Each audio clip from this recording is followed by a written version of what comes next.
We have seen you, disrupting fashion shows, being disruptive. People call you. Yeah. So, what do you have to say about that? Why do you do disruptive activism? I think disruptive activism is sometimes the last resort. It is something that when companies do not respond to undercover investigation footage or our pleas to create change, it is a time where we know we have to take things to the next Mhm. level and reach media. And ultimately, sometimes disruptive tactics are the only things that work. Now, the question is, how do we get this shown in a somewhat positive light? Because if the media is just posting crazy activist pours blood all over the streets and causes car accidents, it might get the message out there. Okay, maybe that could work. Yeah. But then also there's a big negative light on it. Mm. With something like the Coach fashion show Hmm. disruption that we did, the next day we had Vogue Business talking about how bad leather was, that it kills animals and that it's not great for the environment and how there's alternatives. That to me is a win. And I will crash fashion shows over and over and over again if that means that the outcome is going to be that. But then again, I don't know what the outcome is going to be, right? So my activism isn't always based on the outcome. It's Right. based on what is the right thing to do in that moment. So if it means saving that animal and that I'm going to be able to help that one individual and tell their story, I'm going to do that.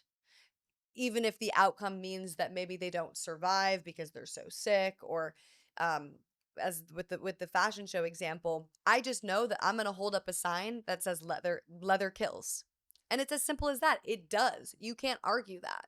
And Coach, the fashion show that I disrupted during New York Fashion Week, was presented multiple times by PETA. Hmm. Multiple times Right. saying, this is what we found is the problem with leather. You are not only seeing so many animals suffer, but you're seeing human beings Absolutely. that are working in tanneries day and night that are dying before they reach the age of 50 from cancers Right. because of the toxic chemicals. It's like when we have so many great alternatives to Absolutely. animal skin leather, why would you not change? And so we decided that, well, we're going to crash this fashion show because it sends also a signal to the other companies. It's not just about Coach. Right. It's about other companies that will then be able to see this and say, ooh, the pressure's on Coach. Maybe we should change too. Yeah.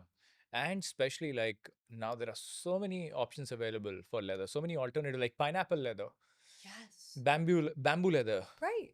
So many, even like in India, there are like so much innovation that has already happened in alternative leather. So I don't see why, companies should not innovate. And one more thing about leather, cowskin leather, is people will say day and night, oh, well, it's more sustainable than the plastic vegan Right. leathers.